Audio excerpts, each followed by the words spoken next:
just literally got home a minute ago. I was worried that you guys were, like, super, like, waiting. And everybody was just, where the fuck is Johnny? And I'm like, I'm here! That was in the other chat. Everybody was, where the fuck is Johnny? Nobody's ever like, where the fuck is Johnny in the staff chat. Nobody. No, that's staff chat. Oh, I see. The one that you and Austin had privately without me. Yeah, that one. Okay, all right. That's okay then. If I don't have to see it, it's not there. I don't care about it. But I'll be back in just a second, because otherwise I'm going to have to break the podcast to probably have to use the facilities. By the facilities, I mean bodily waste into an appropriate receptacle. Well, you should probably go do that. Good that it's appropriate. Well, I'm sorry, but sometimes these podcasts are such stomach-churning rides that I would really, like, I would love it if somebody said of the podcast, such an amazing podcast, you'll shit your pants. But then for somebody to actually shit their pants during the podcast, I would feel really bad, especially if that person was me. If I was like, wow, this podcast is so good, I just shit my pants. So you're going to go to the bathroom, or are you just going to talk about it? I am going to go take some preemptive measures to avoid this happening. Okay, go. So I'll be back in a moment. I don't know if you're waiting for us to play you out. Do you see what I have to deal with? I'd like to think we're all one big happy family of frenemies. I think that's an apt way of putting it. Except for Sean, he can go fuck himself.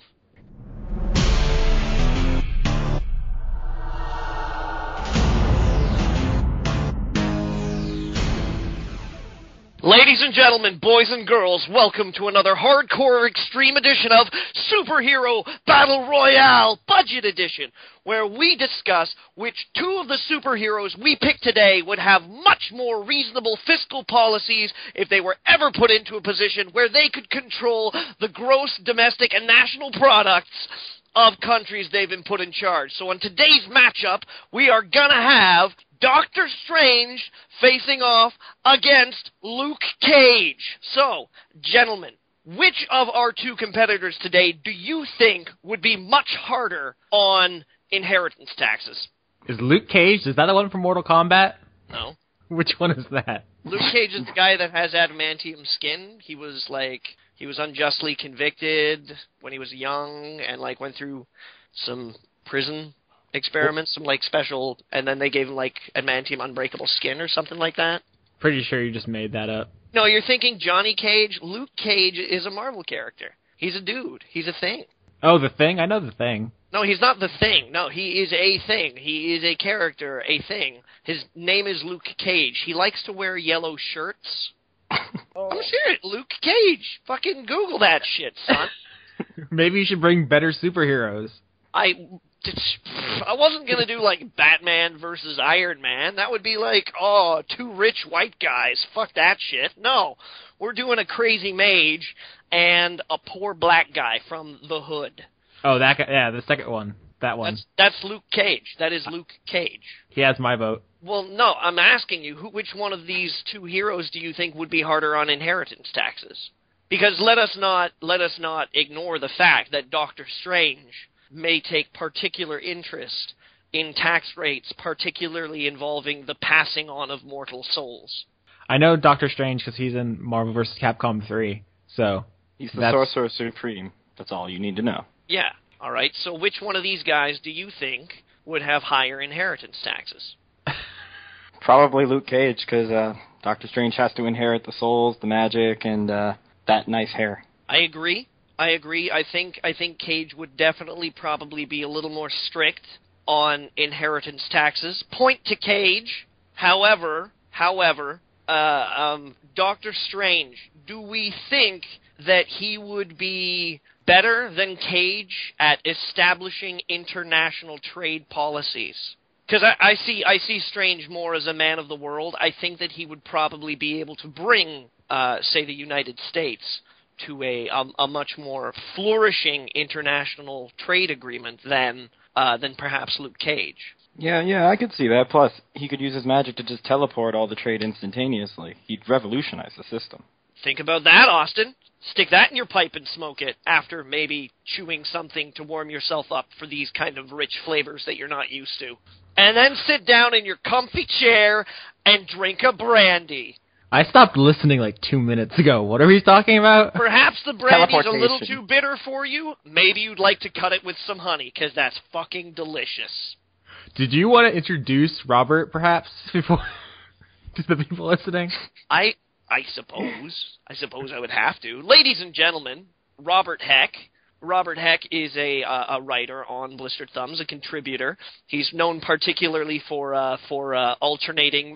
Doesn't he alternate Music Mondays with you, Austin? Yep, he does, and he also does another column on Blistered Thumbs on Thursdays. Is it? I can't even keep track anymore. Thursdays. It's Thursdays. Okay, that would be Awesome Area Analysis, which actually he did on the forums back when he was just another commenter. That's actually how I got this job as well. So half the people who work here now are former just readers. I got this job because I wouldn't actually be able to tell you. One day he just showed up and no one had the heart to kick him out. I think that's what happened. I think I just kind of like materialized and everybody was like, "Oh, I guess we'll keep him." I was looking actually at the stats and stuff earlier because I got brought on months after the site was already up. For example, like you and Yusuf have been working here since it launched. I have 1,200 more articles written than Yusuf. Yeah, no, I'm not surprised at that because even when Yusuf even when the site opened up, Yusuf was a pretty busy man. And I remember that he had health troubles for a particular time. I think the word you're looking for is lazy and British. British, yes. Lazy, maybe. But I remember specifically the only reason why I got to write the review for Portal 2 was because he was in hospital. So that was a thing. Didn't he stub his vagina? If he did, he didn't take any pictures of it. So why would he? Dare I ask how you stub a vagina? I'll show you later, Robert. Very purposefully. Okay, thank you. You have to make a very concerted effort to stub one's vagina. I mean, if you walk into a coffee table at the wrong angle, these things happen. Like you guys are acting like it's totally not possible to stub a vagina. Well, I'm trying to break down the word stub. Oh, is that an American? Is that an Americanism? No, it's not that it's an Americanism. I'm just like, is the actual act of like hitting something, stubbing it, is that it, or is there like? I think stubbing has to go in on itself. There's a little. You smash your toe, it's a stub. I mean, there's a little give to it. I mean, it's essentially just hitting something at an awkward angle. When you stub your toe, it does. I guess it'll bend a little bit. It's not like it has to be like dislocated to count. I'm looking up the dictionary definition of stub here. Well, now the listeners are learning, so you're welcome. To strike accidentally against a projecting object. Ha-ha! You cannot stub a vagina. It does not project. You could, however, stub a penis, though. Wait, hold on. Wait, is the object you're stubbing have to project, or the thing you're stubbing against have to project? I think it would have to be the object, because then how could you stub your toe in a wall? That's called kicking. I don't know, because they also say here to extinguish the burning end of a cigar or cigarette by crushing it against a solid object. I think having accidentally striking something protruding is. I think the protrusion is what makes it a stub. I'm also googling this in case anybody's wondering. I'm just because apparently the etymology of it comes from stumps, something that's pokey, outy, and people call it a cigar stub. It's like a little nub thing. So I think that in order for something to be stubbed, it has to project out. So would it be accurate to say you cannot stub the actual internal female genitalia, but you could stub, for example, the outside? You could stub like the labia. The labia or the mons pubis, if you will. Yeah. I conceivably you could stub one of these things. Okay, I think that's a fair compromise. Yeah. All right. Okay. Just learning so much today. Ladies, because I know you're listening. If you've ever awkwardly managed to stub your genitalia, has it would you describe it as a stub, or is it more like you, I don't know, hammered? I mean, if you have first-hand experience, it is your duty, it is your responsibility to let us know for our educate the masses. Yeah, we have. I feel really dirty right now. we just asked our listeners to tell us stories about their genitals. Well, okay, in the interest of fairness, you can tell us if you stubbed your penis too. That happens. Genital stubbing. I mean, I'm not sure I've ever stubbed my penis. I'm not sure I've ever stubbed my penis. It had to happen eventually. Johnny, tell us about your penis. No, I'm just I'm just saying I don't think I've ever really stubbed it. I think that I've like maybe whaled it once or twice. I'm picturing you like in Moby Dick trying to whale it. No, it has been like whaled upon.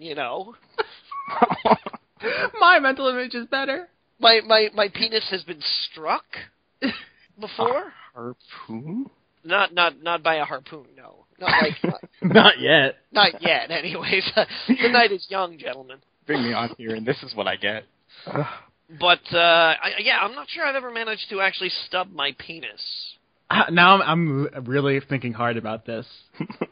Like, I don't want to have had that happen and not bring it up, so I'll feel stupid.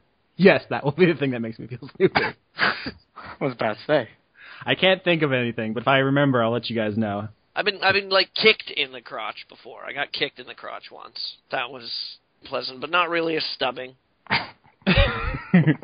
It was more a kicking.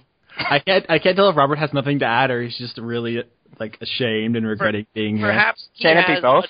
Perhaps he has a deep, dark secret about, I don't know, the corner of some pool table and a misdirected groinal angle. Hey, pictures of that was completely burned. No one can prove a damn thing. See? People do take photos of it often. Did you say groinal? Yes, groinal. Oh, that's just a word now? If vaginal's a word, can't groinal be a word? I was pretty certain that groinal was a word, but I might be wrong. The internet. Yeah, it looks like it. I regret this. It is. It's informal. I apologize. I'm speaking informally. The proper word of or pertaining to a groin is inguinal. What? That's what it says. That's a word. It is a word, and you can have an inguinal hernia. That sounds like pasta. I'm gonna make some nice inguinal with some red sauce. Some fresh inguinal angles. So, anyways. That went on way too long. Now that all the serious talk is over with.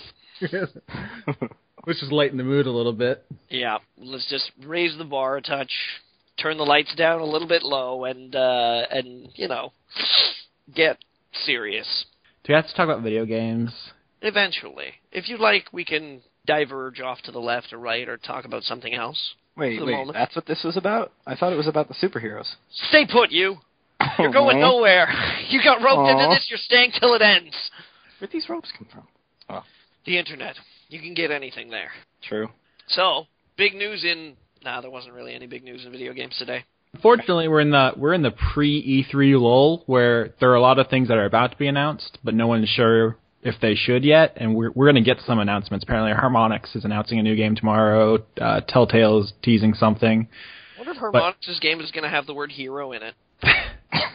I don't know. I mean, the music game bubble kind of burst. If that's what they're planning on trying to bring that back, it'll be interesting. I think it'd be great if they made a game called Hero. I think it'd be better if they call it like Villain Hero. That'd be pretty interesting. Blew my mind. To be fair, there wasn't much of it left to blow. Oh. Which is what she said. Anyway. Particularly after that terrible stubbing accident. He was never the same after that. Yeah. But yeah, so there's not going to be a lot of traditional video game news this week. We're probably going to get a couple of things near the end. But for now, it's going to be just kind of more general talk. We have a story or two, though. Yeah. I guess we'll get to those. If you want, I don't have anywhere to be, Johnny. Well, I mean, seeing as how we led with E3, we may as well talk about, them not being the only E's in the business. Sure, there's Electronic Entertainment Expo, but what about encephalopathy? That's an E. I prefer the encephalon. Is that a thing? In Xenosaga it is. Oh, so you are actually talking video games. That's good. You'll fit right in here. But isn't encephalon just mean brain? I believe. I think it does. Every single word in Xenosaga is a reference to something else. Every character, every enemy, every ship is like a blatant reference. I've actually been trying to formulate a pixelated pretension article on that series, but it's impossible because everything is something else. It's like I would just be making a list. You'd need at least 2, and that probably wouldn't be enough. Yeah, you could probably just write a book on it. Well, I'm going to pose a question here, and forgive me if it's a little leading, but do you guys feel that E3 has lost some of its luster these past couple of years? I think E3 is really barely relevant to anyone besides game journalists and publishers and retailers who are like trying to make business connections. Yeah, I kind of feel the same way. Yeah? They could get the same effect by just sending out press releases and uploading trailers to YouTube. Yep. I remember when E3 was like Mecca. You know, the halcyon days. When gamers, it was like, one of these days, I'm going to go to E3, man. I'm going to do it. But it would seem as though that we wouldn't be the only people who think that E3 has lost a little bit of its luster. The indie games convention is, I think, becoming a much more prevalent existence in the zeitgeist of gaming. We've seen companies like Rock Paper Shotgun team up with Eurogamer, and they've got their own PC and Indie Games Festival that they run every year now in the UK. And as it turns out, just this year, we have another one as well, and it's called E2. Now, before you go ahead and Google E2, you should know that it's E also instead of E numerical value, because that confused me. No, nor is it ET space TU question mark. No, it's definitely that's a Cameroonian soccer player. I was going Julius Caesar reference, but whatever. Yeah, no, that's not a Cameroonian soccer player. A2, Austin. I wonder if any. I never know if we're going like over people's heads or if like I'm condescending, because I'm sure a lot of people are going to get that, but I feel like I have to explain the references. I don't know. I think some of our audience must be literate. They just be literate. Some of them. I don't know how many. I can't really call, people have asked me about books before, so I'm like, okay, you know what a book is. That's good. You're a jerk, you know that? Yeah, but I'm okay with it, so. So I guess you want to talk about this E2 thing. It's a conference in London that is supposed to be an alternative to E3 for, I guess, both European media and people who couldn't get into E3. Apparently it's free for most of the developer events that are going to be happening. So they're really trying to be inclusive, I guess, although they are directly competing considering it's happening pretty much exactly when E3 is. Yeah, and when I first heard about this, I assumed it would be like nobody important would be there, but actually like Sony's going to be there. Capcom too. Yeah, so it's got some support. I don't think they're gonna like have any like special announcements that are gonna like overshadow E3, but it's still like it's a significant event. It's true, and I do think that Europe kind of gets the short end of the stick a lot of times when it comes to pretty much just the games industry in general, if you know what I mean. Like, we've just learned, I think, that the X-Bone is going to be region locked, because great. Also, it might be just banned outright in Germany. Yeah. So that's, sucky. And I know that we have a lot of European listeners on the site, and I can't fucking for the life of me understand why, region locking is still a thing that's going on in the 21st century! Very nice. It doesn't make any fucking sense. And apart from Gamescom, they've got nothing. Now, in all fairness, Gamescom is pretty huge. Gamescom is pretty dope, as the hip kids are saying. But yeah, I do feel that on the publicity, on the PR end of things, that Europe kind of they get ignored. Do you guys think that that's a product of the European gaming market, or like the pricing? Because I know that fucking video game pricing in Europe is all kinds of fucked up. Yeah, it's pretty bad. Maybe not as bad as like Australia. I think they have it the worst. But yeah. You know what's incredibly funny Australia's minimum wage is like so great that it actually takes an Australian minimum wage worker a shorter amount of time to buy a video game than an American minimum wage worker. I'm trying to tell you that your minimum wage sucks in America. Well, I mean, they would pay you less if they could. Oh yeah, probably. Probably. I mean, the job market right now is like you're lucky to get an unpaid internship, so minimum wage is actually pretty sweet. You take what you get. Everything sucks, so. I don't. I just bought a new TV, and it's fucking awesome. And I'm going to plug my computer into it. It's 55 inches. And you know what? It works with my 3D glasses set up. So I'm going to be fucking playing, like, 3D games on, like, a 55-inch TV. I'm going to die. I can't do 3D, man. I love my 3DS, but I turn off the 3D on everything. I can't do it. It's like the NVIDIA system has this great like wheel function at the back that you can actually adjust the depth of the 3D. The 3DS has that too. I know, but it sucks. No, I'm dead serious. I've played a 3DS. I've had a look at the 3D effect. I'm like, wow, that's awful. Aw. No, the NVIDIA 3D Vision is like the amount of 3D that you can pump into the system is fucking insane. Like it's amazing.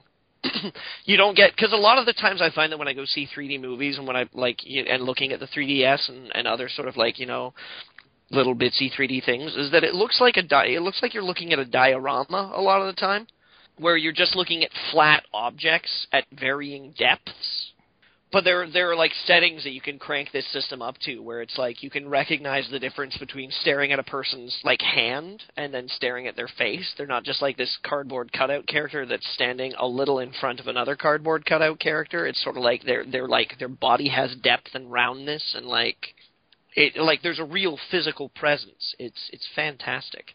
You have to work your way up to it, though, because we are talking about, like, eventually fooling your brain into thinking that the images that you're seeing are actually one image, right? And it can be difficult to fool your brain into doing that at such a hefty level of depth.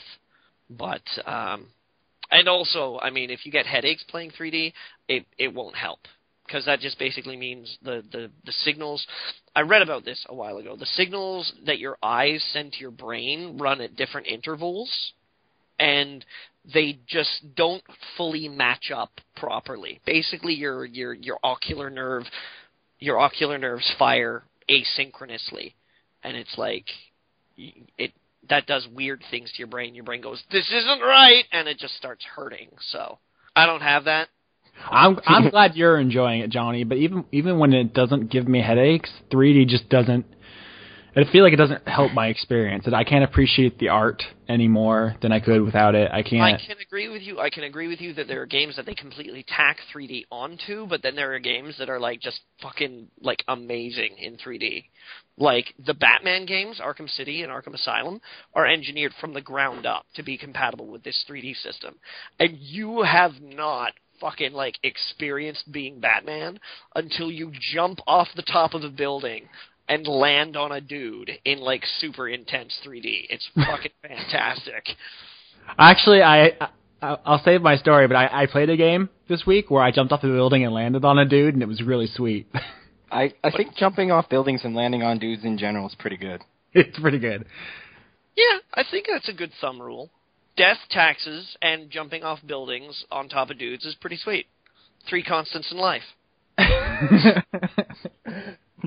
I think the problem is that video games give you an unrealistic expectation of that contact, because in the games, only the dude suffers from that, whereas in real life, I feel like you'd hurt yourself just as much upon landing on said dude. You would hurt yourself pretty badly, yeah. Well, yeah. If one was to jump off a building and land on a dude crotch first, I think I could make the case that you could stub your vagina in such a situation. If that doesn't count, the dictionary might need to be altered slightly to account for that. I think the judges will make special exception. Yeah. And thus it all comes full circle. But it also has to be unintentional. Because you can't stub anything on purpose. You can't do it. There's no such thing as, like, I'm going to fucking stub my... No, that's kicking something. So you have to be like, I'm going to jump off this building and, like, land on this guy, like, feet first. But then you're like, my vagina! Yeah. That would be a great death try, jumping to your doom. Jump off a building. My vagina. Best headstone ever. Final words. Oh, jeez. So getting back to the topic of E2. Do we have to? No, I mean, it's cool, but I think just gaming conventions in general aren't that important to your average consumer anymore. They get all their information from blogs like us, and they don't really need these things happening. I agree. Yeah. I mean, if you're plugged into Twitter and you've got yourself access to the YouTube, the gaming convention is less and less vital. By the same token, I'd actually say that it's good that this is happening for the developers who are mostly being invited, because sure, you got Sony and Capcom and a couple big guys, but it's mostly indie people who otherwise are going to have a bit more difficulty getting their games out there. And I think it's really cool that they're extending their hand to those guys and giving them a chance to shine when E3 is all about the big announcements. I mean, a proper convention presence can do wonders for an indie game. I mean, there have been plenty of stories, people I know, like Super Meat Boy, if you saw Indie Game the movie, where they got a lot of people who got excited about it after they got some hands-on. But, I mean, you can promote your indie game a lot of different ways. If you send builds of it to websites, they will play and preview it and get the word out just as efficiently, if not more so, because you can capture footage from it on your home computer that you cannot do at a convention, and people like videos. So... Yeah, true. I guess there's no wrong way to do it. There's no right way to do it either, necessarily, you know, like, because Hotline Miami, I heard about Hotline Miami because they showed up at Eurogamer and Rock Paper Shotgun's Rezzed Con last year, and I was like, whoa, what is that? You know, and Hotline Miami, I had loads of fun with. I loved it. And it's in the new Humble Indie bundle. I think you should think about getting that because it's lots of fun. But that fucking bundle is nuts. It's crazy, son. I have all those games already, but I didn't. Holy shit. Yeah. That's the way all of these bundles are nowadays. I'm like, oh, that would be so good if I didn't already have all those. Mm-hmm. So it's, I think that there's still something to be said for it, but yeah, I don't know. Are there too many conventions? Do you feel like it's blanched a little, diluted? Well, there's E3, GDC, Gamescom, TGS. I don't know, I'm missing a couple other ones. PAX, both of them. Yeah, PAX East and PAX Prime. Yeah. I mean, yeah, there's a fair few. I don't know if we need all of those, but... And then on top of that, Microsoft has the stones to make their own a couple of weeks before E3 and drop that giant turd on the dinner table and walk out of the room. Yeah, I don't know if you guys who are listening are familiar with this, but in the days leading up to E3, there's going to be a bunch of other conferences as well. It's like a week-long thing, so nobody's going to get to sleep on staff, basically. I hate E3. But Austin, what happens if you're like sitting around watching E3 in your cut-off denim shorts and fishnet tank top? Mental images. And then, like, all of a sudden, Bethesda Softworks, like, blows a hole in a wall and, like, comes running through with Prey 2. I don't know if I'm proud of that transition or embarrassed. What if they would be like, oh, shit, son! And then, because it's E3, there would obviously be a choreographed dance number with, like, an NFL star. Or perhaps a reality TV star from, like, The Biggest Loser or something like that. I think Hulk Hogan was there the year I went. Well, that's a pretty good one, honestly. Of all the people you could get, I wouldn't mind Hulk Hogan. The mummified corpse of Randy Savage. Macho Man, Randy Savage. What if they have a commercial that he does posthumously? You know, like those Elvis Pizza Hut ads and shit like that. Wait, what? What? I must have missed that. No, it was they're like years old or something like that. There was an old ad where like Elvis advertised Pizza Hut and he was like dancing around inside a Pizza Hut, I think. Yes, yeah. I'm not imagining it. I'm not imagining it. Did you guys know that Freddie Mercury and Michael Jackson are working on a new album together?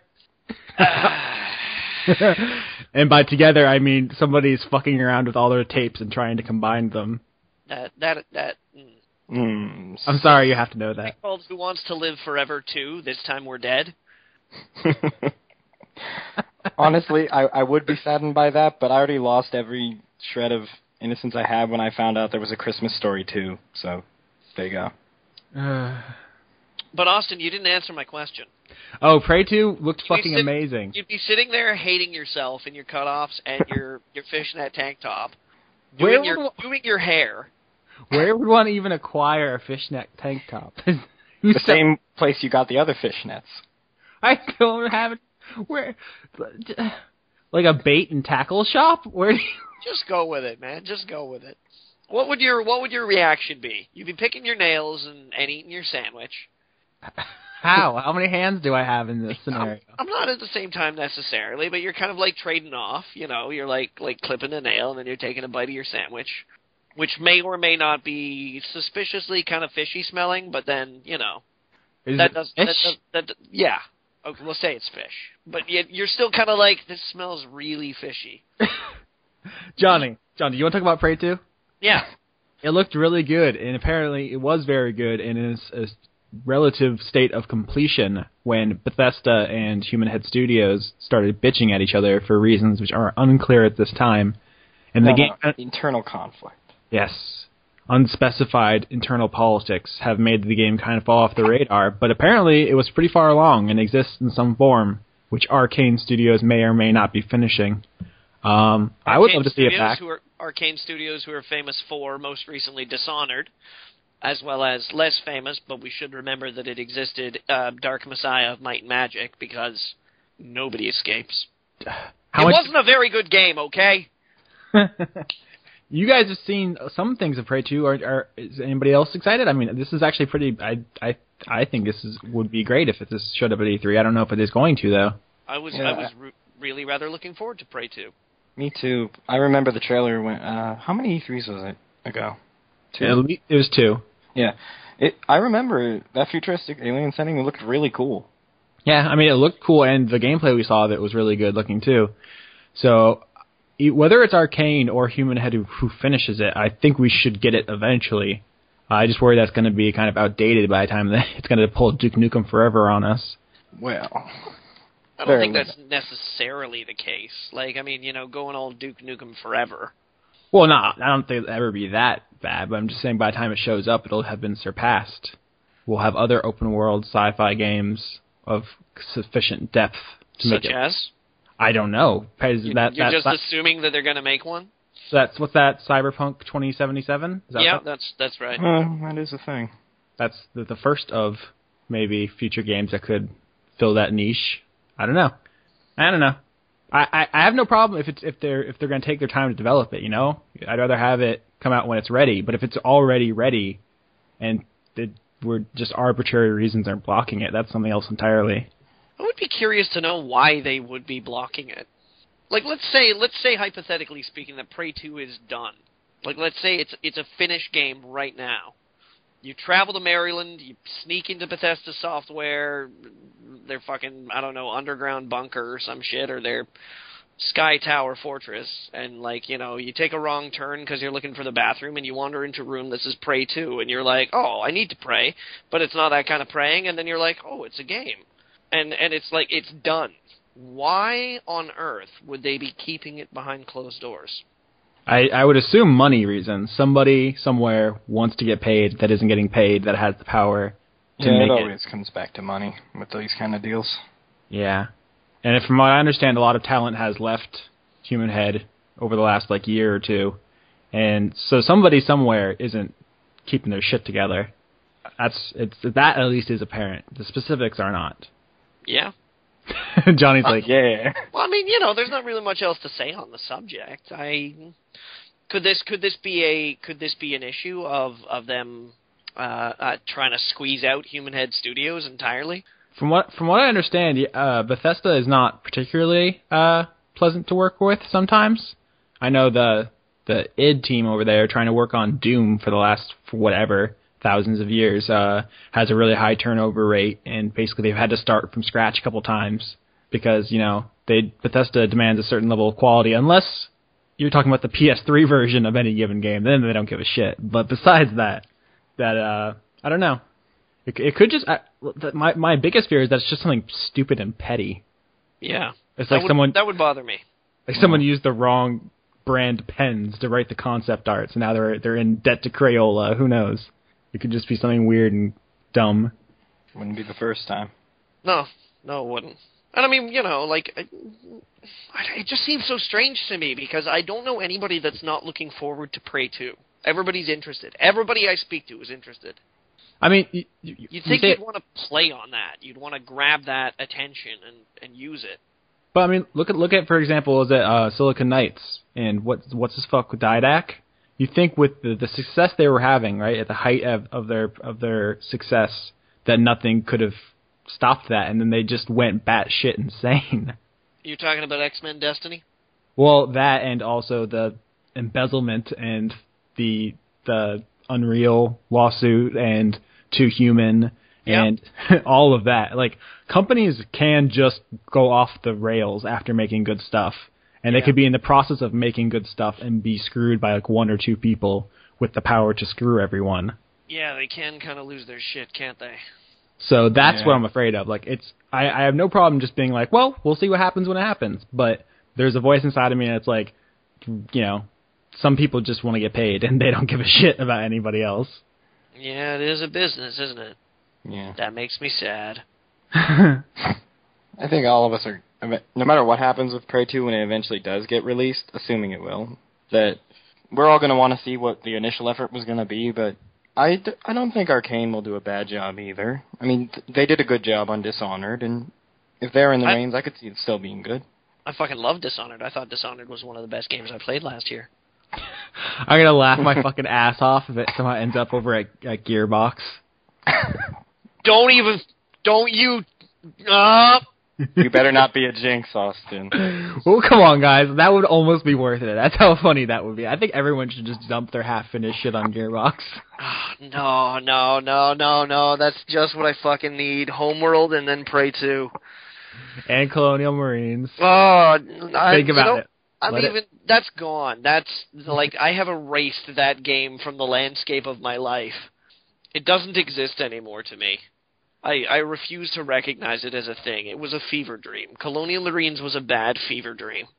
I mean, even on the subject of corporate mismanagement, that whole thing, like, we haven't seen the end of that saga. I think things are probably still moving behind the scenes.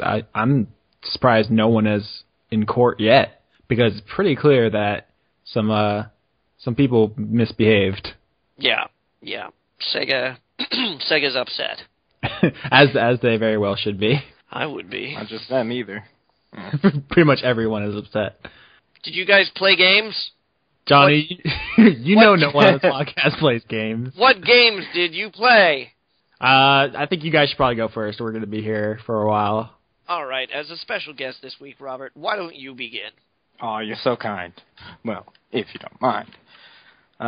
First, about a week ago, I played through System Shock 2 for the first time. Because I got it off Steam sale. Yeah. And I can see why everyone says it puts it on the pedestal that they put it on, because it is a very well-designed game. Like, really good. Yeah. And I recommend anyone out there who has Steam, you have no excuse now. Buy that game. Buy it. Hey, look at that, Austin. Someone who's just recently played System Shock 2 has no nostalgia to speak of for it and thinks it's a really great game. Where are you getting this idea that I don't appreciate System Shock 2? It's just because I said that BioShock is pretty good? No. You're just fucking trolling me now. Maybe. Yeah. Honestly, I like System Shock 2 more than I like BioShock. BioShock kind of lost luster after the twist. So did I, Robert. That's very interesting. Oh, why don't you two just get a room? We have our rooms. Together for sex. But then But then, Austin, we wouldn't have time to play System Shock 2. Ah, jeez. You guys know how to push my buttons. I'm just trying to make you see the light. System Shock 2 is very good. So is Bioshock. I'm just trying to show you the truth, Austin. Why won't you let me into your heart?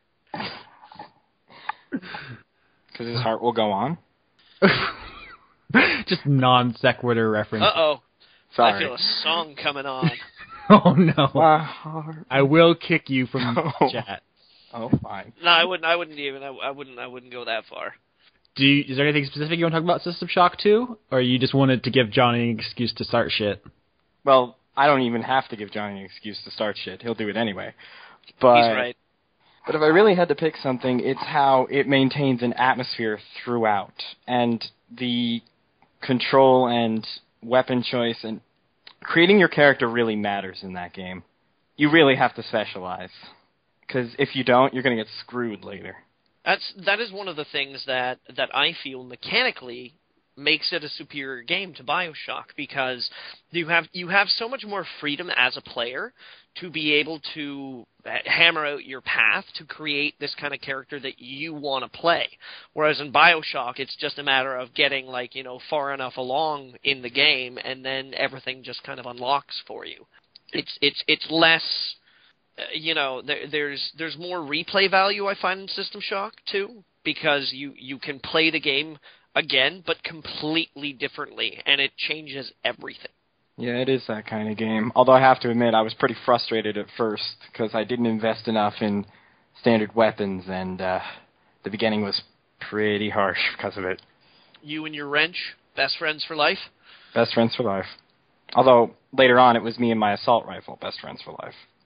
Did you get a chance to play any of the cooperative multiplayer? No, actually, I didn't. I've been playing a few other things, actually, in addition to System Shock 2. Not just that. All right. Well, why don't you tell us about those then? Yeah.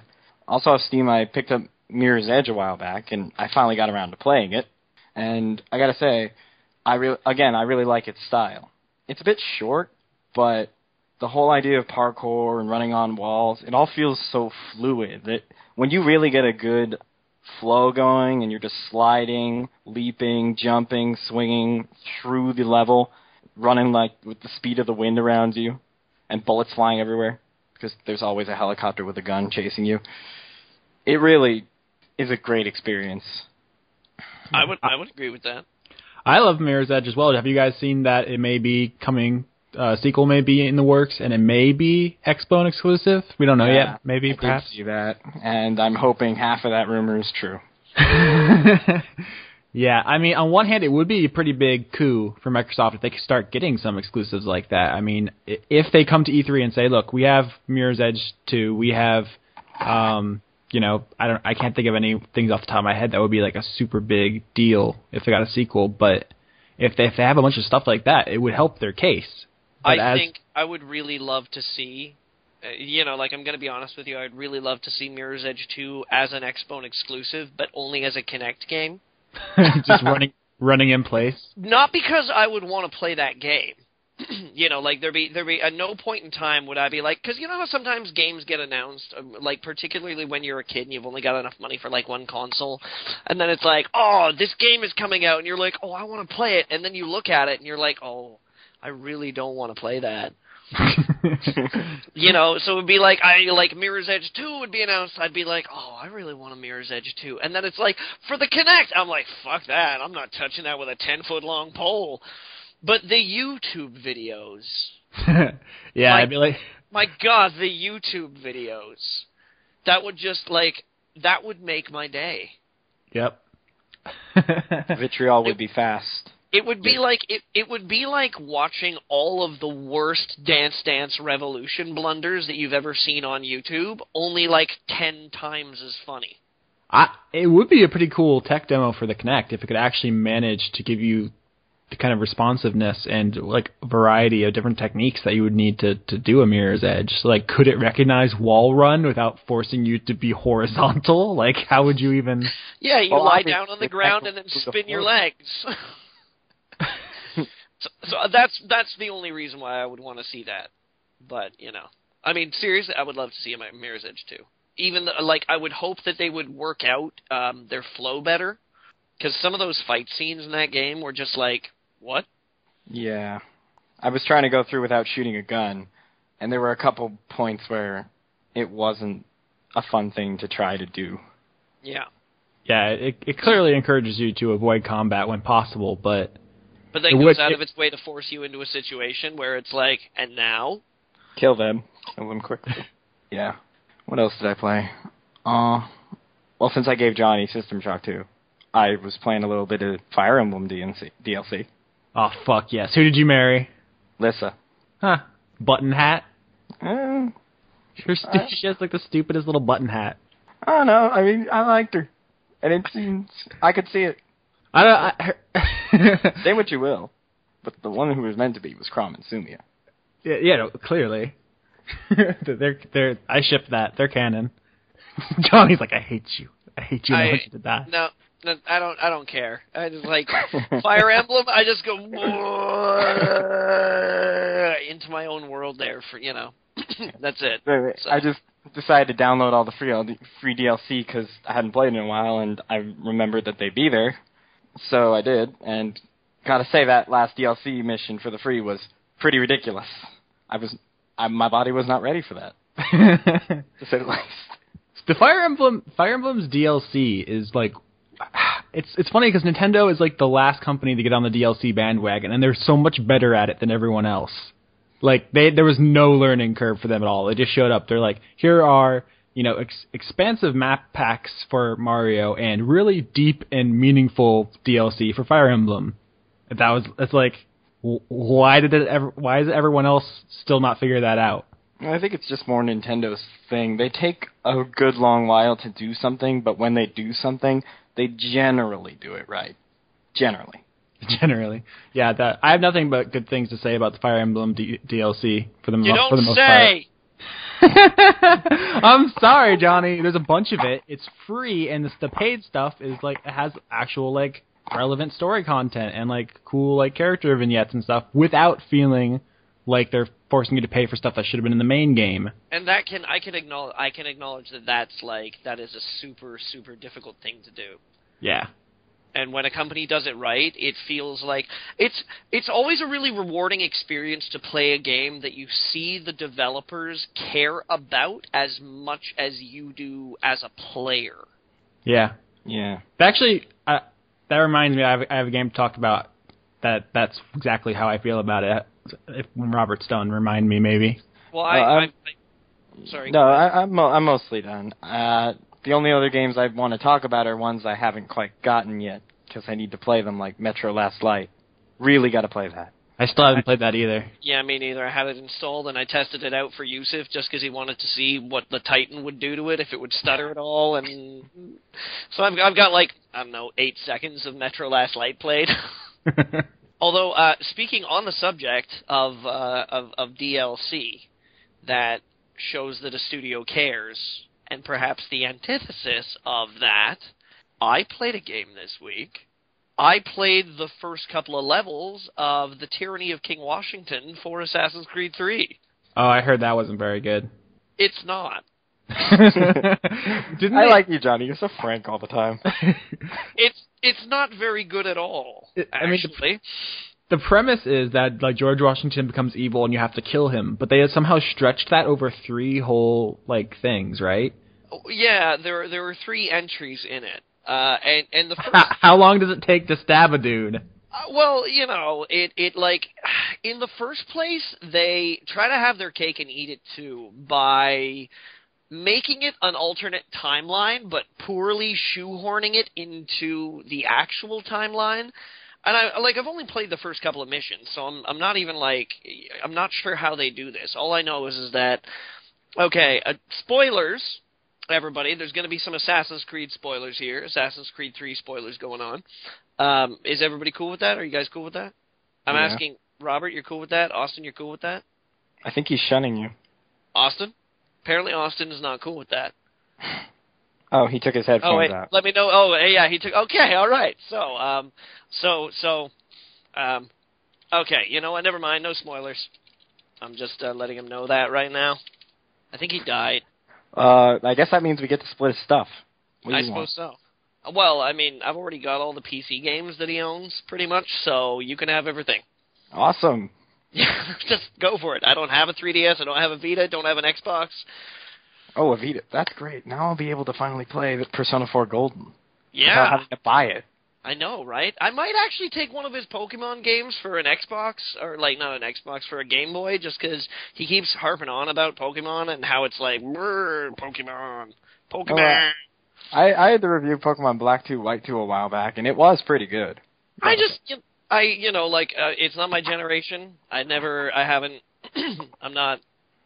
encountered Pokemon. Like, by the time Pokemon was, like, popular, it was all, like, I liked girls. Are you implying something? No, I just mean that I was busy with other things. I was busy with other things. That's it, like... Stubbing? I was busy stubbing my penis on things. like women. Fair enough. Oh, that's awful. That's terrible. I'm sorry. I'm going to go ahead and apologize for that. I really wasn't stubbing my penis on women. He probably went to go, I don't know. This podcast is so good, I bet he just shit his pants. Well, it's a good thing his mic's up then. All right, but I am going to talk still about Assassin's Creed 3, because basically it takes place after the end of the main campaign, and it's pretty clear right away that things have changed, like that something very major is different, and the main character Connor recognizes this. He's like, "What the? None of this makes sense. But we were. What's going on?" If it turns out to be a dream, sadness. No. Austin, you back with us? I'm back now, so I'm not going to edit any of the last 5 minutes because I'm not going to listen to it. So if you're listening to this and they left in a bunch of, if there was a bunch of racist slurs, I apologize. I didn't edit it. I have abrogated the spoilers, so I'm not talking spoilers. Okay. But I was saying that what they've done is they've made the DLC take place after the main campaign of Assassin's Creed 3, but at the same time it's in an alternate reality. It's things are changed, things are different. And they're very notably different right at the beginning. You're like, what are you doing here? And this, how come I have these pants on, guys? What's going on? But then, that all gets washed over really quickly. It's nope, never mind.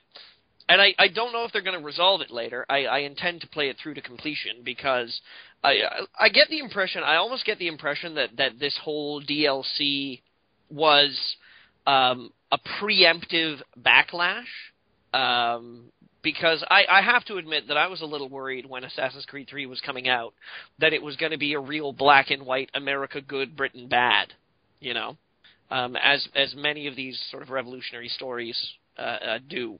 And they treat the subject much more maturely than that, thankfully. But I kind of get the feeling that they were like, wait. Let's have, some super anti-American iconography in here and be like, oh, George Washington's a bad guy. Stab him with a broken bottle in the face. America, or something. And it just, over and above that, over and above this whole concept that they kind of want to, insert this alternate Washington timeline into, an already established historical event. The missions are just they're not that good. It's a really flimsy wrapping of plot around what are obviously prestige challenge missions. Where drops you in a thing and it's oh, you have to cannon guys. And then it's all right, I'm gonna cannon guys. And then there's 90 cannon guys on the screen, and it's don't let a cannon guy escape. And you're oh, okay. And you can always just succeed enough to get past it, but they set all these extra goals for you, but then the extra goals don't unlock anything, and it's just it's flimsy. It's so flimsy, and it's undercooked and underthought and Like, I'm really hoping that they at least open the storyline up a little bit, because up until this point, I played, like, maybe 5 or 6 missions of it. It's all just like, quick, we have to do this, and then you do it. Quick, we have to do this, and then it gets done. There's no, like, you know, some of the things that make the Assassin's Creed games so enjoyable is that you can play them and enjoy them kind of at your own pace. You know, with the occasional mission where you're sort of like running after a guy and then like you jump over a thing and then you grab a pie and then you throw the pie and then you pick up the duck and you put them on the scale and then leap over a wall and then jump in a backpack and the guy carries the backpack and then you're like, ha! And you jump out and like stab a guy in the face. A lot of it is setting the pace of the game yourself. You know, that's one of the things that I like about the Assassin's Creed games. And there's none of that in here. It's just like all of these really short challenge missions, just kind of like loosely strung together by a poorly half thought out plot. I want to finish it, but I'm not enjoying it so far. That's basically what I heard about it before, so I don't think you're. I didn't cross any spoiler territory there, so. Okay, I was afraid you were just gonna be like, and then George Washington was an alien the whole time. No, don't think so. That was a suspicious shuffling you made. Yeah, well, you know, I am a suspicious, shuffly guy. I also played some Resident Evil 6 this week. You still on the Leon campaign? I'm still on Leon's campaign. I finished a couple of levels of Leon's campaign. And I gotta tell you, I don't really get what all the hate's about. That's because you're playing the good campaign. But people have said to me, they're like, oh, it's the only good campaign, but, you know, even then it's not really that good. Like, I don't understand all this, like, crazy nostalgic love for old school Resident Evil. We had somebody who commented on the last episode, you know, taking note of it particularly, where it's like, people seem to idolize these games as being things that they were not. They were never well written. They were never well voice acted. You know, like, they were never particularly tense, for the most part. They were awkward games that had really sad excuses for puzzles. They were certainly right place, right time. Yeah, absolutely. You know, like, you know, lightning can strike somewhere and still do some damage, but that doesn't mean that it's like, oh no, lightning struck my straw house. You know, maybe you should have been better prepared. That doesn't make any sense. I feel like that one got away from you. Yeah, that one got away from me. That sailed away on a boat and wrote me a letter from across the ocean about how life is better over here, where metaphors make sense. I know what you're saying, though. Early Resident Evils are pretty difficult to go back to. They don't hold up at all. And even then, you know, at the time, I can acknowledge that I feel the same way about a lot of, you know, speaking of Bethesda earlier, I feel the same way about a lot of Bethesda's internal development, particularly the Elder Scrolls these days, is that it's like, they're the only game in town. It's like, oh, do you want an open world fantasy, kind of free sprawling, do everything that you want, level up in every conceivable school and create a character that knows all things? That's the only game that you can get. And everybody loves them because they're the only game in town that does that. And I kind of feel, honestly, that at the time, Resident Evil 1, 2, 3, that was, like, the only game in town that did that. And it didn't do them well, but it was the only, like, it was the only fucking trough with any of that water in it. Well, I mean, you could get similar experiences from, like, Clock Tower, Silent Hill, Parasite Eve, maybe, but... Parasite Eve?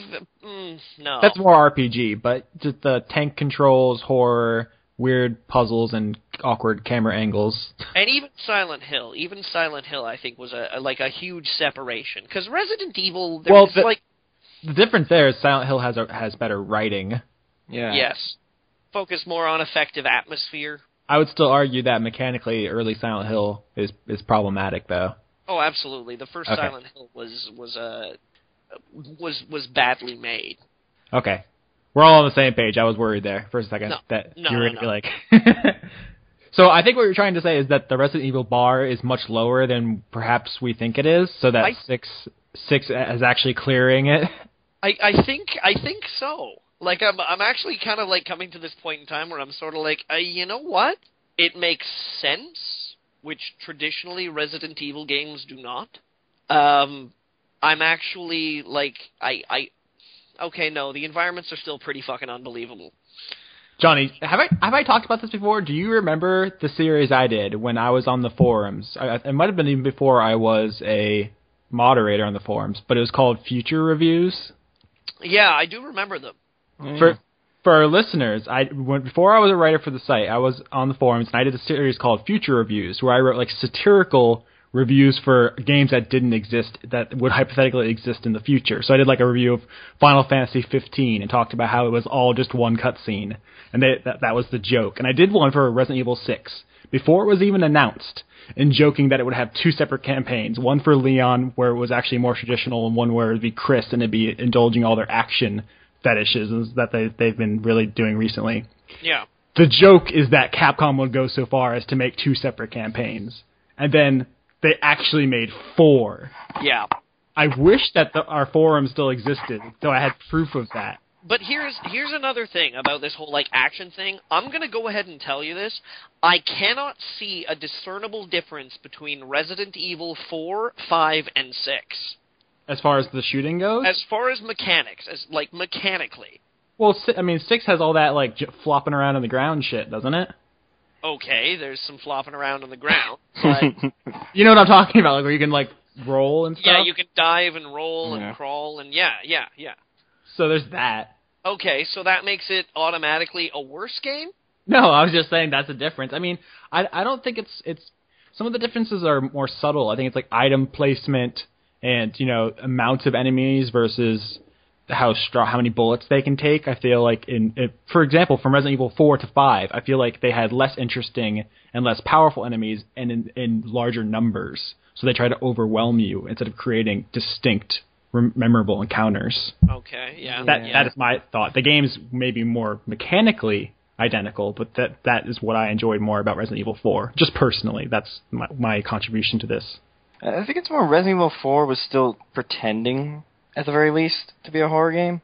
I honestly don't think it was, like, at all, aside from a couple jump scares. It was still a good game, don't get me wrong. I really like Resident Evil 4, to be honest. But it was still trying to act like it was a horror game, and Resident Evil 5 just dropped that pretense. So that item placement and all that, it still felt kind of dark and a little bit oppressing in 4. In 5, I didn't feel oppressed. I just felt like it was handing me what I needed when I needed it. I mean, I still like 5, to be honest. A lot of people seem to really dislike that one. I do. I enjoyed 5. And I'm enjoying 6 currently. Maybe we just differ on this. I think 5 was, you know, a mediocre third-person shooter, and I thought 4 was actually a pretty good, solid combination of its horror and action elements. Like, there's that scene where you're, like, besieged in that farmhouse. That was pretty tense for me. I mean, there was the hedge maze in 4. That's a claustrophobic atmosphere. There's that castle, which is pretty creepy. There's the regenerators, and there's those, the ones with the claws, the blind ones. I can't remember what they're called. Garradors. They're called those Garradors. guys. Those guys are pretty fucking creepy. Like, I didn't feel like 5 had any of those moments. 4 also had the first appearance of that chainsaw guy, which is pretty pants-shittingly terrifying at the time. It's kind of played out now, but I don't know. That I am not perhaps feeling you guys on this one. You got to realize too that you were speaking to somebody who started to get fed up of Resident Evil, like during 3. I never finished 1. I never finished Resident Evil 1. And as I said last week, like, I was pretty about Resident Evil for a number of years. Like, I played and completed pretty much all of them, and 4 to me was like they perfected it, and I was like, yes, this is everything I've ever wanted. And then 5 came out, and I was like, I'm not sure about this new direction. So to you were kind of done with it, and then you're like, oh, these are okay shooters. To me, yeah, I liked 4. I was like, hey, yeah, okay, all right, I'm kind of getting into this. And then 5 came out, and I was like, okay, you've got a solid. I felt like 5 was like, you know, they finally had fucking solid ground to stand on and do something. Well, okay, let's just take Resident Evil, okay, and just say it's a shooter franchise now. Nothing wrong with that. All right. Yeah, that's about right. Does it hold up to the other third-person shooters on the market? It's not. I don't think it's in the same league as Uncharted or Gears of War or any of the other third-person shooting I can get. Well, it is still bound by some of its quote unquote survival horror history. You know, like the style of the monsters that you're dealing with, the limited inventory space. Like that's something that they're still calling upon. Yeah. But like, Do you think that holds it back? from being a shooter? Yeah. Yeah, it would. I think it makes it at least a little bit different from its contemporaries. I mean, I'm talking just from being a pure shooter. I think Yeah. that would hold it back. I'm not saying I dislike it as a mechanic, a mechanism. I think I agree with Robert in the sense that I do believe that it would set it apart from other third-person shooters in the genre where you actually have to be concerned about maintaining what you take with you. I mean, I would say that Dead Space 1 and 2 are much better shooters, and they still retain all kinds of horror elements without suffering for it. I just feel like Capcom can't find... I don't know if Dead Space 1 Was a good shooter was a better shooter. than the later Resident Evil games. Yeah. It's a different shooter, but I don't know. I don't know if we're ever going to find common ground on this. I think it's okay to disagree, but... Yeah, I'm not bothered by it at all. It's just one of these things that I don't really, like, I'm still not... I mean, maybe I need to get later into the campaigns. Maybe I need to get into Chris. Me and old bowling ball arms need to fucking, like, butch it up a bit. Well, then you just need to speak the language of boulders. Like, I was... in Gabe's review, he said a flaw of Resident Evil 6 is that it's too long. And so people were like, how can you have too much content in a video game? And it's like, well, there is such a thing as proper pacing. And when you have 4 campaigns that are a lot of the same content, and there's just a lot of the same shooting zombies for, 20 hours, and it's just, I don't know. I feel like if you got maybe the full experience, it would wear on you. So We'll see. I did get to play one other thing this week that pleasantly surprised me. I got to play Call of War as Gunslinger. Oh, I heard that's good. It is surprisingly good. I'm really rather enjoying it. It kind of does away with taking itself a little too seriously, which I think is probably what gets Techland in the most trouble, is when they take themselves a little too seriously. Yep. Like we had with Call of War as the Cartel the other year. That was a mistake. And also, of course, some parts of Dead Island. I think that Dead Island is at its best when it doesn't take itself too seriously, when it's kind of jokey and campy, and it's sort of not afraid of that. But Gunslinger definitely does not take itself too seriously. I feel like it rips some of the gunshot sounds straight out of, like, old fucking John Wayne movies. That really, like, tinny pew sound that you get. That kids, when they try and play, like, Cowboys and Indians, if they still do that, I don't know. That ricochet sound. Yeah, I know what when you're talking about. Shooters, yeah. And then they borrow sort of the narration style of Bastion, where it's like the game starts and this like old bounty hunter just sort of like, crawls into town, goes into a bar, and some guy recognizes him and is like, oh my god, you're like the most famous bounty hunter in the blah, blah, blah, blah, blah. You have to tell us some stories. And he just starts, telling stories. And you'll be like, wandering around as this guy's like talking about his stories, and you'll be like on the edge of town, and it's like, well, so I decided to keep it stealthy. And then I'm like, shoot a dude in the head. It's like, but that didn't last for very long. It's a lot of fun. That does sound super cool. I think you guys know that I love Bastion. Yeah. It definitely pulls a little bit out of Bastion. It looks pretty good too. I mean, it's not super stylized, but it definitely eschews realism. It's got a pretty deep sort of I don't know, semi-stylized, I guess it would be. It looks like things are cel-shaded, but... Like Bioshock Infinite, but kind of exaggerated realism? Yeah, but yes and no, you know? Not the same style, but I'm saying in a manner. Yeah, Like how it takes realism and then you just kind of shift it slightly to the left. Yeah, and I think that kind of works for it, because you can kind of recognize it as being like... You know, one of the things about Bioshock Infinite's art style that kind of bothered me was that they played it super straight. Not the art style, but like the plot and all the characters and everything. They played it so straight.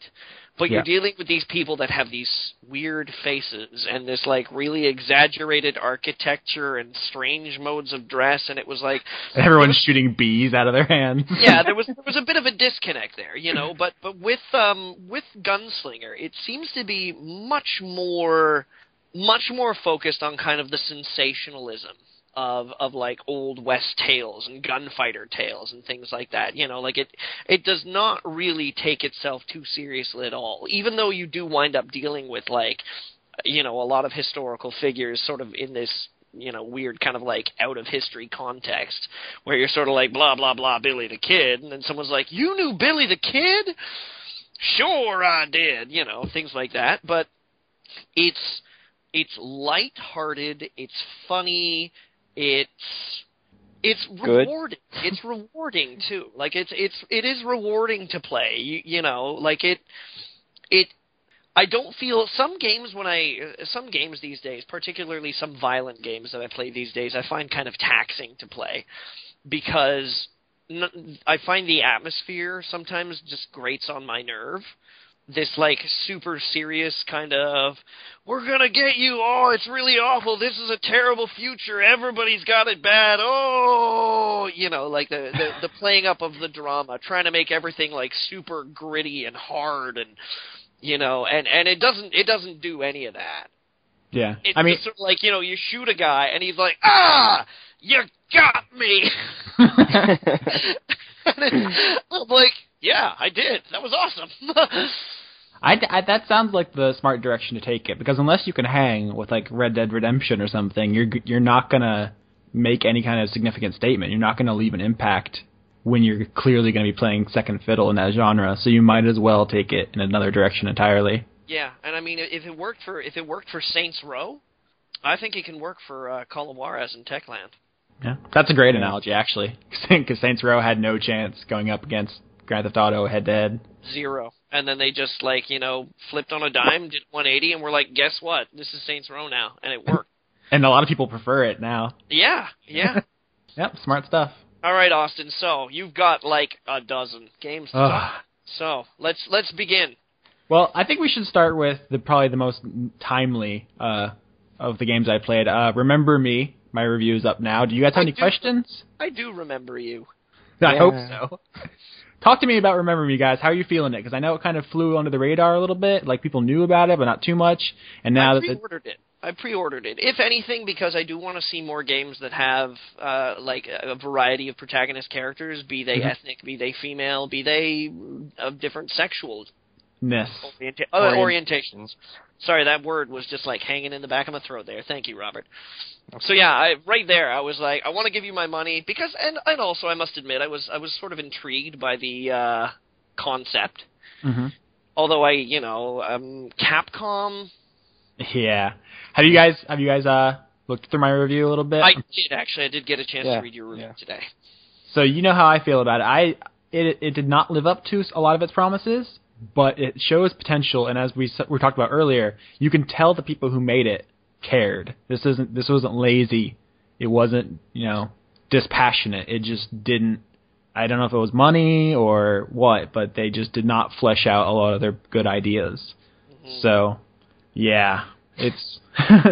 It's unfortunate. We talk about very protagonists. I worry that they're gonna, if this game doesn't succeed, they're gonna think it's because of the female protagonist instead of the quality of the game, and then shelve it. Now, I'm kind of curious to ask you this question because I'm not sure that it was laid out completely in the review. Do you feel that most of its shortcomings were from it being a high-concept game or from the actual delivery of the gameplay? I feel that most of its strengths are in its concepts. I feel like the people had a bunch of really good ideas, and then they're like, we don't have enough time to do any of this. So let's do half of everything.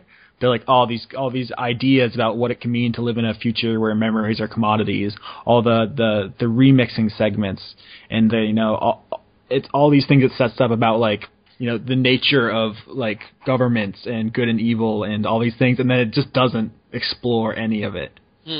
So maybe if there's a failure on the concept, it's the failure to narrow down their vision. Yeah. Because, I mean, I said this in the review, the remix segments, which are basically Ghost Trick for the DS, if you guys have ever played that. No. Yeah. You should. Ghost Trick's awesome. I don't have a DS. Explain this to me. Ghost Trick is a game in which you die, and as a ghost, you need to manipulate a series of events to play out in a certain way. So, like, it's basically like Rube Goldberg Machine, the game. Am I saying that right? Is that Rube Goldberg? Yep, Yeah. that's Goldberg. So, yeah, you have to, like, possess a jar and open the jar, and then possess, like, a pinwheel to make something blow over a ball, which roll down the slope and go in the jar. That's what these remix segments are in Remember Me. It's like you have to, the one they showed off is like you have to take the safety off of the gun, and then you have to push the bottle over, so he trips over the bottle and lands on the gun, he'll pick it up, and then he'll shoot the person, right?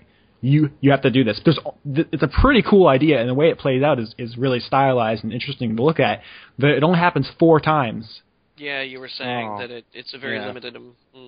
In the whole about 10 hours it took me to play the game. That's the best part of the game, and there's a combined half an hour of that is those sequences, and it feels like a really huge missed opportunity. They could have built an entire game around this mechanic, and in fact, Ghost Trick did, and it is very good. So that feels like the biggest missed opportunity. But just thematically, they missed a lot of things. Like it never explores the consequences of anything that happens. Like. It's hard not to spoil everything. She basically, like, you are the hero, right? And you're going around stealing and altering people's memories. Hang on a second. In a video game, you play the hero? Well, here's the thing. She's like, is it okay for me to do this? Am I a bad person? Whatever. Let's not worry about it. Like, it never comes back to that idea. It's like, there's like, I mean, it's not spoiling anything to say that you are what the game calls an errorist, which is just future talk for terrorist. And you do some, like, reprehensible shit. And she's like, have I gone too far? I guess I'll never know. Oh, well. Like, there's like, fertile ground here for social commentary and exploration of ideas. And it sets them all up perfectly. It just makes this huge, like, domino array and then just doesn't knock them over. So that is what I hope a sequel can deliver on. I feel like all the groundwork is there. You've created a world, you've created characters, you have gameplay ideas in place. I mean, even the combo lab, which is, I think some people were kind of not very hot on, I thought was a cool idea, the way they used it. It's not my favorite combat system ever, but it's basically, Batman Arkham's mixed with Legend of Dragoon, I guess. If you guys have ever played Legend of Dragoon, where you learn like specific combos, no one's gonna have any idea what I'm talking about. Yeah. You guys should play Legend of Dragoon. But no, I mean the combo system isn't fluid or deep, but it does what it sets out to do, which is to make you think about and constantly revise your strategy as you play, because it slowly doles out these options to you. So every 45 minutes, you go into your combo lab and you switch everything up, rememorize your combos, which I mean, there you go, memorize is part of obviously the overarching motifs, so it all fits together. You go back into fighting for another 45 minutes before you mix things up again. So it works. Cool. I look forward to playing it. I might. I hope it succeeds and we get a second one, but I'm not holding out any particular hope. I feel like it's probably going to end up more like a Mirror's Edge than Assassin's Creed or something, where they actually get a sequel rather quickly that fixes all the things wrong with the first one. I bought it already. You're stuck. You're stuck with it. Yep, that's right. As I said in my review... Unless I burn down the internet. One thing I want to point out, I said this in my review, but I don't know if people picked up on this. Halfway through, the plot just becomes zombies. Just zombies, the rest of it. Like, it just drops everything and the game is zombies. This isn't like a super secret. Like, if you look at the trailers they've released, they detail these enemy types, the leapers. But I didn't know it was going to be such a big part. It's like, if 20 minutes into Minority Report, it just became Dawn of the Dead. It's like, that's not what I signed on for. Well, it seems like that's one of the laws of video games now. About half of them are going to turn into zombies at some point or another.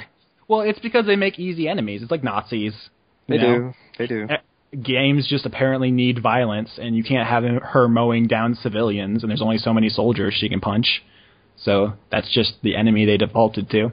The game would actually be probably a lot better with no violence if it was just the parkour, story, and remixing segments, but that would, of course, never get greenlit because people need punching. Not at Capcom. I don't know how much we can blame them. Like, they published it, but it was already pretty far into development when they picked it up. It was called Adrift at the time, but well, I wasn't dragging, like I wasn't saying Capcom's to blame, because obviously this game would have been a work of genius without them. No, I'm just saying is that, like, Capcom probably would not have published them were it. An experimental exploration of memories instead of that plus punching. Yeah, a future dating sim where you have to remix the memories of your dates to convince them that you're in love with them, or they're in love with you, or both. I get the feeling that already exists somewhere. Probably. Just a feeling. Oh, jeez. Internet, find it! After we talked about that really weird porn game on that Expo episode, I got a bunch of messages from people who were like suggesting, they're like, oh, if you thought that was weird. I was like, it's not a challenge, guy. I wasn't asking for you to top it. You can't open the floodgates and expect no water to come through. I didn't know we were opening it, though. I was just like, oh, Gabe told me about this thing. And people were like, you think that's weird? I was like, I'm sorry. But, yeah, remember me. I do. I'm all out of memory puns. I apologize. All right. Next game, Austin. Review it in 2 sentences. 2 sentences. Fuck you, Johnny. That was one. Eat a dick. I wasn't done. Oh, okay. I was choosing my sentences carefully. So I played. What game are we talking about? I can do 2 games at once here. I played Flow and Flower by that game company. You may remember they made Journey, and I gave that my game of the year last year. I loved the shit out of that game, but I never played the first 2 games, so I finally did. They're both like an hour long. Flower, you play as like a petal, and you are on the wind, and you use the 6-axis to kind of like guide it around, and every flower you touch opens up, and once you open up all the flowers in the level, you go to the next level. I'm going to start calling you Petal now. It's very pretty. It's very chill. It's a relaxing game. And then Flow is basically it's the beginning part of Spore, where you are the microorganism and you eat the other microorganisms to get bigger and to eat progressively bigger microorganisms. And that's the whole game. And they're both good, but they're both, browser level quality. I mean, they look very nice, but I'm saying the gameplay, it's not like mind-blowing or anything. Right. So. Yeah. Thanks, Petal. You're a jerk. I'm going to go with STEM. Can I be Stamen? That sounds like that's like Jason Stamen. Sounds really masculine. No. What's the other one?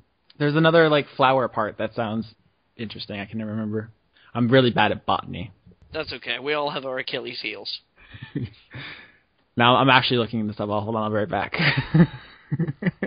Oh, Jesus Christ. There's so many parts of the plant. I just looked, there's this huge list. How am I even supposed to... Hey, actually, a completely different tangent here. Do you guys know that there are, like, scientific concepts named after Pikachu and Sonic the Hedgehog? Now I do. Really? Yeah. That mildly disturbs me. They are. I was reading this article. I think I actually posted this on Twitter. It was, like, the list of awkwardly named... list of chemical compounds with unusual names. One of them is Pikachurin, which is a retinal protein named after the Pokemon character. And there is... It's like... Oh, there it is. Sonic Hedgehog, which is a protein named after Sonic the Hedgehog, obviously. Oh, that's original right there. But it's just literally called Sonic Hedgehog. It's one of the 3 proteins in mammalian signaling pathways. Blah, blah, blah, blah. Like, scientists are just like... The nerds? Yeah. Nerds! Like, if I ever discover or invent something, like, I'm going to just give it the stupidest name possible, so they have to say it. Such as?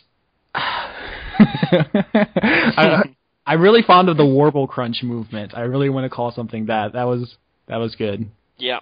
All right. Also, any of the things we used to call the X-Bone before it was actually called that. So, Wrecker Baby. That was a good one. Q-Zone. Any of those names will work. All right. I played... Oh my god, I played so many games. I played some Donkey Kong Country Returns because we had Yusuf on last time, and he was not impressed with it. That's the 3DS one, right? Yes, and I played the Wii one, which is interesting because they are both pretty good games, but both versions have like crippling flaws. The Wii version has the really inaccurate motion control rolling. It's like it's something you have to like have pinpoint precision on, and the flailing just doesn't cut it. And on a 3DS, like you have the smaller screen, the worse speakers, and you have it's a good game, but as I was saying, Rayman Origins is just better in every way. So it is so much better than so many things in this world.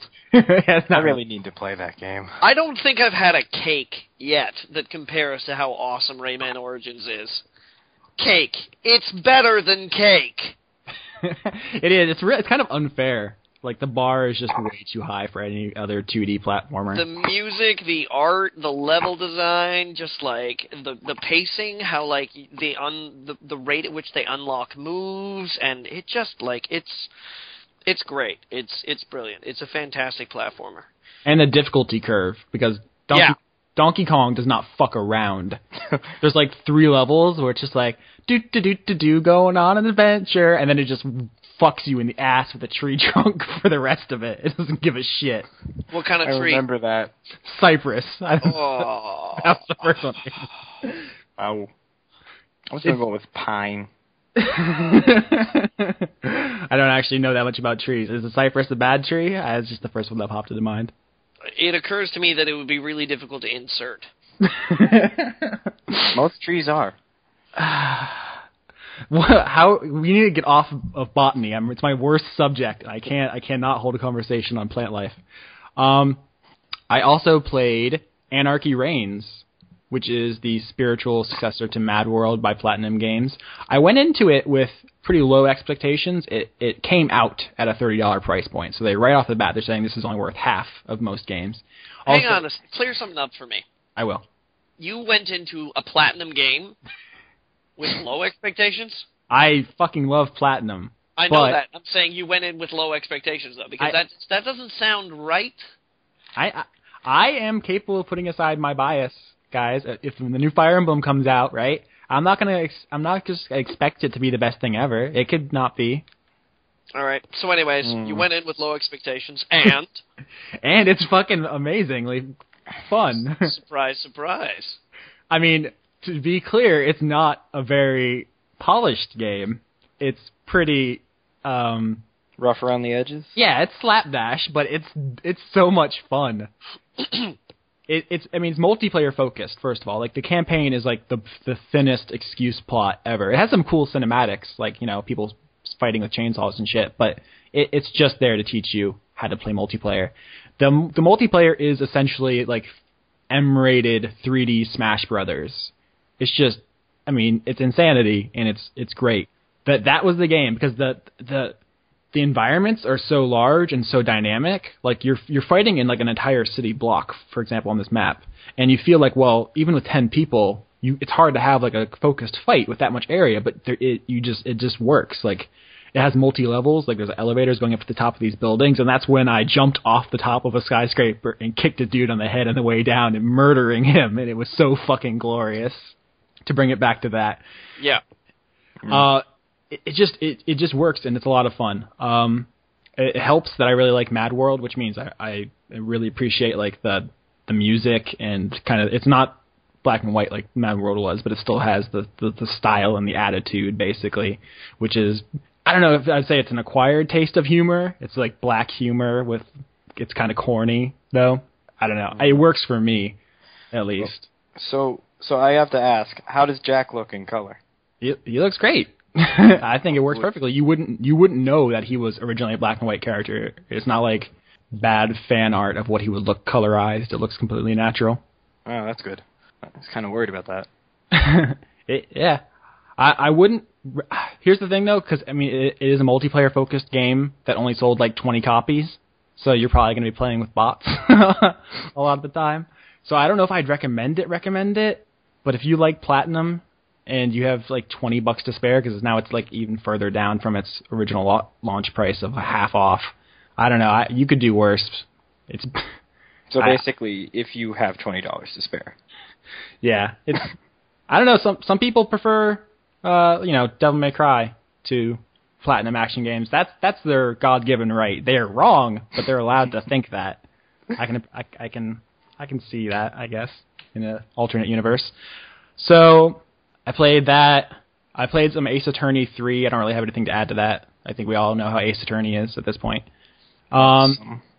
I also have, here's the centerpiece. I came into this, I was like, I'm going to talk about this game for half an hour. So I've saved it till the end in case you guys need to cut me off and leave. I played Nier a lot. Do you guys see the article I did on Nier today? Yep, the Music Monday. Saw it. That was what made me play Nier again, because I beat it when it came out. But the way that Cavia games work is that you need to beat them 3 or 4 times to see everything. Not because there's branching paths, because there's not. You just devil babies. Is it? I think we can spoil Drakengard at this point.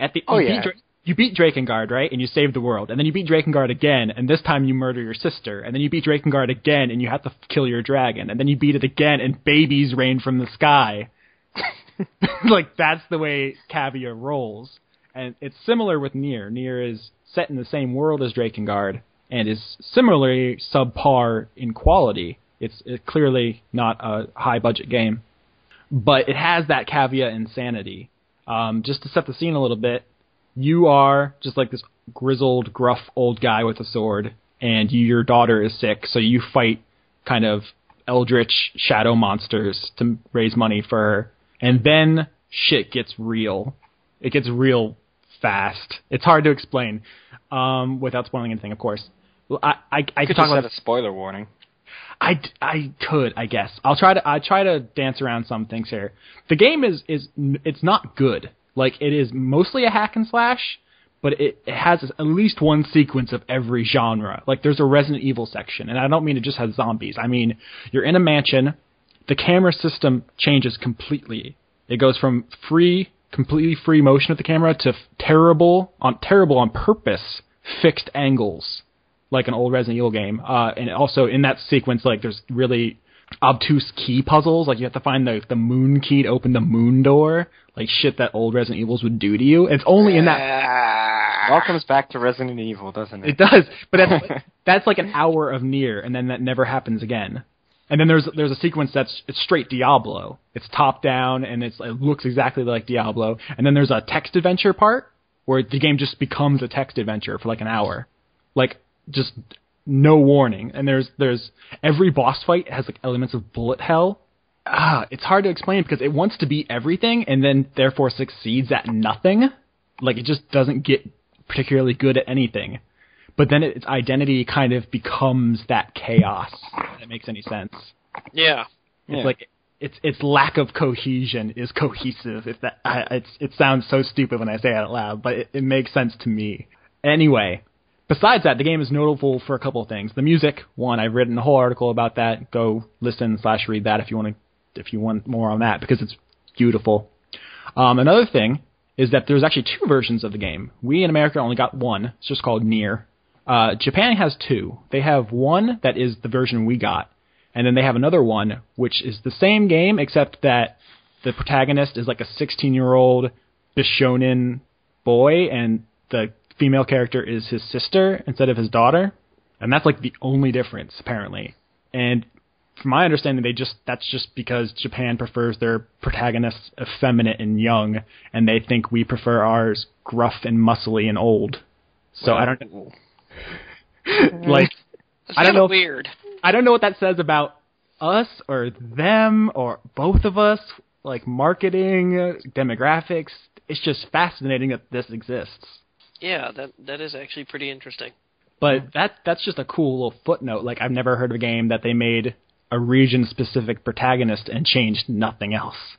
The other thing it's notable for, maybe this is only interesting to me, is it's, I think, the only instance of a mainstream game with an intersex main character. I don't know if it's, I don't think that's spoilers to say, but the main female character in the game, Kaine, once you beat the game once, I mean, they drop hints, but when you beat it again, it becomes pretty clear that she is. I think the developers refer to her as a hermaphrodite. That is not biologically correct. The correct term would be intersex, which is to say she has ambiguous genitalia. I don't know if any of this is relevant or making any sense to you guys. Am I coming across? Makes sense to me. No, yeah, I get it. A hermaphrodite has both genitalia, whereas intersex is kind of neither one nor the other. She's not a frog, is what I'm trying to say. Yep. But I mean, in a sense, it's both underplayed and overplayed or it's neither. It's hard to explain. It doesn't define her as a character, but it informs her. You know what I'm saying? They don't make it it's not like everything she does just happens to revolve around the aspect. It's just like a thing that kind of helps make her who she is. And I think she's like my favorite character in this game. She swears like nonstop. Like the first thing she says, like you just come across her fighting a monster and she just yells, "I'll rip out your eyes and piss in your sockets." Like it's just like the coolest introduction to a character ever. She just doesn't give any fucks and it's so good. But also, I think you could easily look at her like a kind of like a sex object because she wears like no clothes like at all. And the other characters call her out on it constantly. Like there's like the sassy book you have with you. I hear the sentences coming out of my mouth. They sound so stupid. There's a sassy book that follows you around. And he's like, he constantly calls her names and stuff. And he's like, wow, are you going to put on your nice underwear the next time we go out? Like, cause she's like basically just like in like nightwear at all times while she's outside. But she makes it clear that she dresses that way because she wants to, which obviously, I mean, there's a male writer behind that, but it's still for the character, it's her agency that sexualizes her. So I think it's an interesting kind of take on female characters as sex objects. Like, is it degrading if she does it to herself? Well, this is a question that's kind of been, I guess, a part of the feminist movement for quite some time. Mm-hmm. You know, if a woman chooses to use her body for what other people might consider lurid purposes, you know, like stripping or prostitution or something like that, but is not forced into the situation, but actively makes the decision to do it. You know, are we talking about the actualization of women, or are we talking about the accidental brainwashing of women by a patriarchal society that blah, blah, blah, blah, blah, imposes expectations, etc.? There's no easy way to come to a conclusion. I mean, you know, like, one could easily make the argument that if the writers of Nier were chiefly men, that it could easily be construed as being objectification. Mm-hmm. Yeah, I'm not happy about that. I'm not happy that if it's mostly men on the writing staff, then it automatically becomes justification because, you know, there's yeah, it gets complicated. But, you're like, well, third wave feminism, blah blah blah. Oh God, no, we've gone too far. Yeah, I mean it's it's just, here's the thing though. Have you seen the stuff coming out about Drakengard 3? It's not Cavia, but it's the same team now working for, I think, Axis. No, I haven't seen it. Yeah, I heard about that. The female protagonist of that game has a harem of male sex slaves. So it's perfectly in line with what they normally do. Yeah, like, it's probably all men coming up with these ideas, but they're at least trying to play with some of these gender things. Like, you get, like, there's an entire, you know, anime genre, the harem genre, right? And it's not stigmatized. It's an entire, you know, body of work. Yeah, they are. And no one bats an eyelid. But then you reverse the genders and it's newsworthy.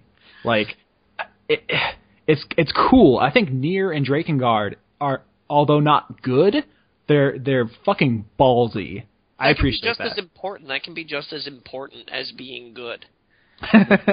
No, I'd prefer if they were good, but they are not. Well, it is nice to see games take chances, even if they have severe issues. Yeah, I was talking to Yusuf about this. He was talking about what we were playing, and I told him I was playing Nier, and he's like, "Oh shit, I gave up on that like after an hour." He's like, "I could not stomach that game," and I was like, "Oh, you know, it has all these cool points to it," and he's like, "Yeah, I'm not ever going to play it again." And I was like, I completely understand that. Nier and Drakengard are things you kind of have to endure to get to the good stuff, in a sense. And I wouldn't recommend them as much as I enjoy them to most people. Maybe if you're the kind of person who would sit through a 2-hour video game podcast, then you're clearly of the more patient and forgiving variety. So, yeah, guys, I could go on forever. Nier. Is it spoilers to say that it has also one of the bravest endings ever? I don't think that's necessarily spoilers to say that. As long as you don't say why it's brave.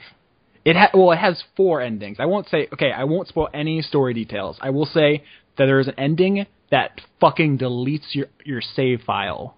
That's ballsy. It Wow. is. I can't say anymore, but it's completely narratively justified.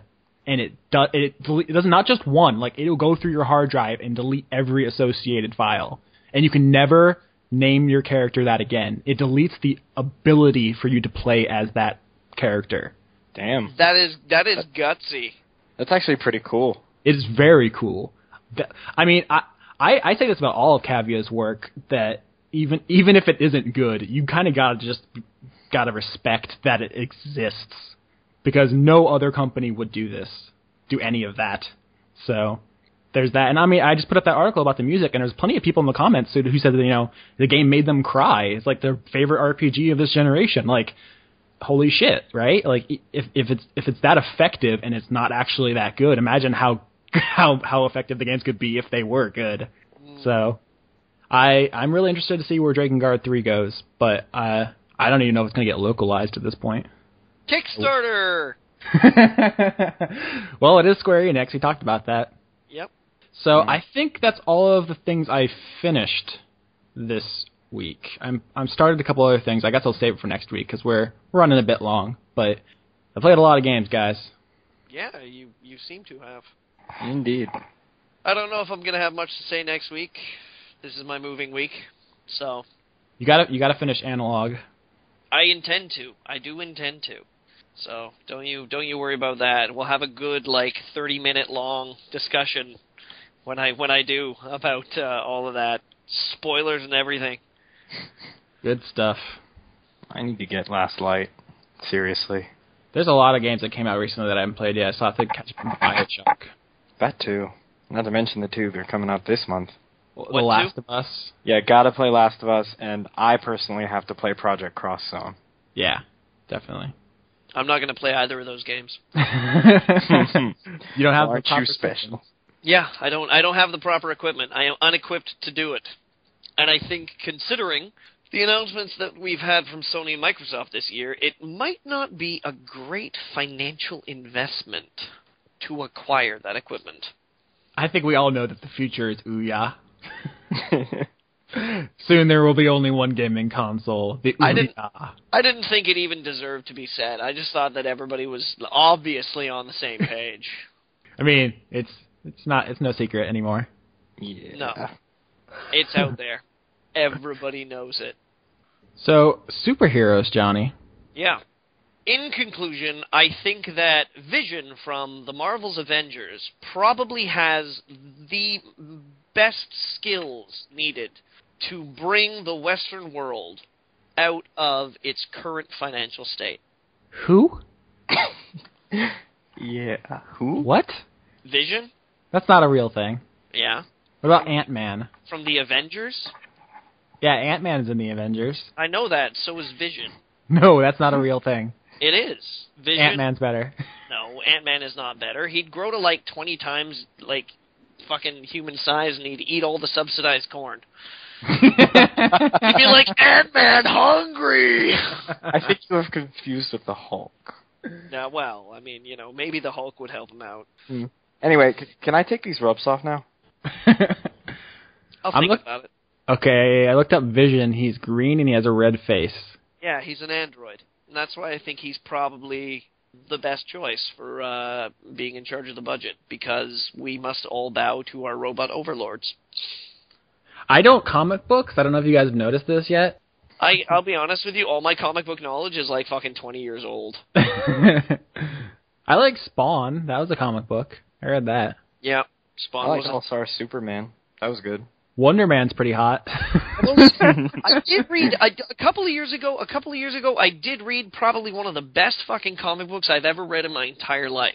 It was called Old Man Logan. Is that Wolverine? Yeah. I knew it. I knew that. See, I knew a thing. Yeah. It was I'm proud, really, Austin.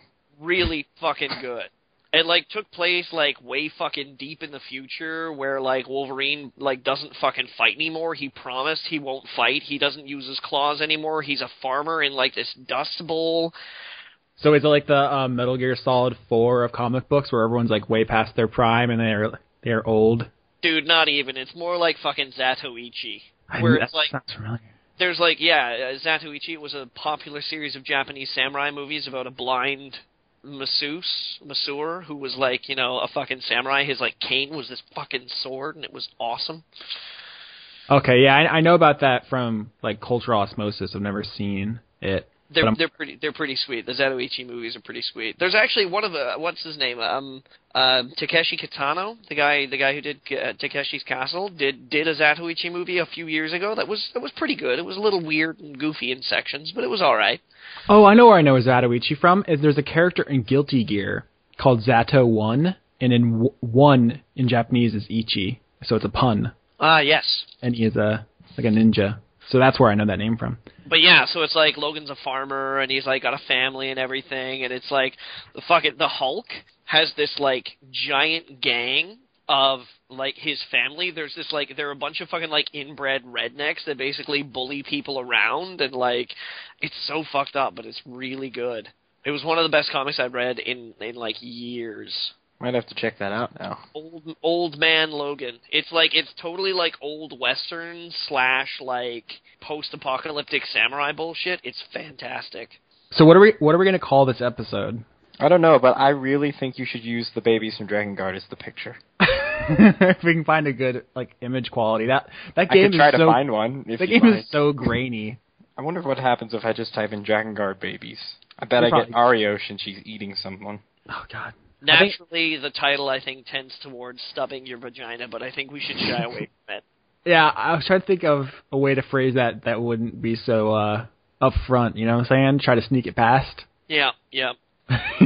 Just to try to keep it on the DL. Robert, if you're looking for the Dragon Guard babies, they're called the Grotesqueries. Maybe search that. Oh yeah, that was it. But just typing in Dragon Guard babies already got me a few pictures.